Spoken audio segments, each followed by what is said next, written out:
It made me realize how little of an adult I am.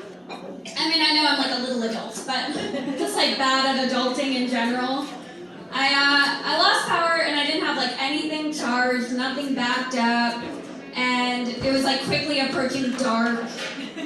And I wasn't like tired, so I was like, well, now what am I gonna do to entertain myself? And I live alone, I have a cat. I looked at my cat and I was like, I guess it's just you and me and we'll bond tonight. And that's cool, like my cat was like cute and fluffy and small and she's sassy and we have cat toys for her. And so I got on the floor and I was like, I guess this will keep us entertained until the batteries run out. And that happened pretty quickly. And then I had a realization, like, oh my God, if the apocalypse happens and we like lost power for a significant amount of time, I wouldn't be able to have an orgasm until the power came back. And then I locked eyes with my cat, the real one in my apartment, the one that meows. And her eyes were like glowing and she was looking at me and I looked at her. And then I looked at her toy, her cat toy now we're talking about, and I took the batteries from her cat toy for my cat toy. She wasn't too happy about that. And then as soon as the power came back, I was like, I need to fix this. So I went online and I ordered another vibrator, because clearly 8 is not enough when the power is out. Ran through those too quickly. But the vibrator I bought, it was priced at $69. And I was like, that's rude. That's just a reminder of what I'm not doing right now. But I mean, I bought it, so good marketing. Speaking of things that I need to purchase, do you guys remember As Seen on TV stores? At the mall? Yeah. And you go in and you realize that like TV makes everything look better and everything in there is shit. I think now we're going to start seeing As Seen on TikTok stores.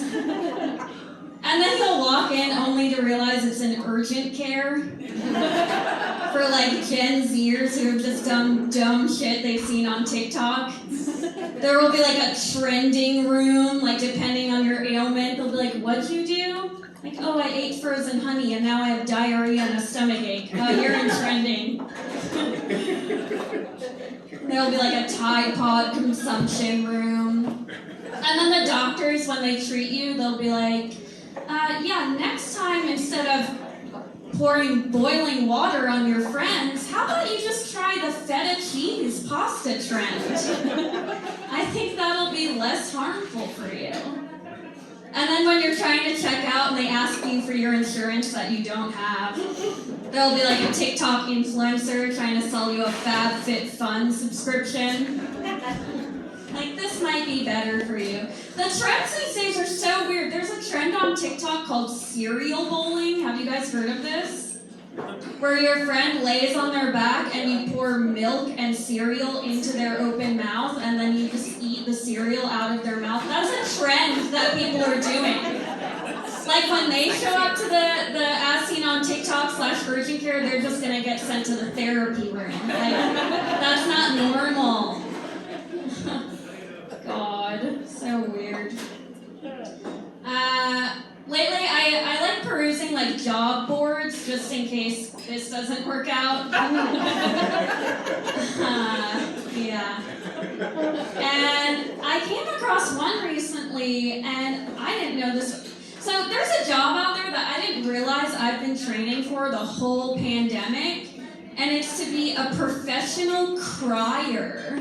That's a thing. They're called professional mourners, sobbers, criers, and people hire them at funerals. This is in the description, to hype up the funeral. I was like, what?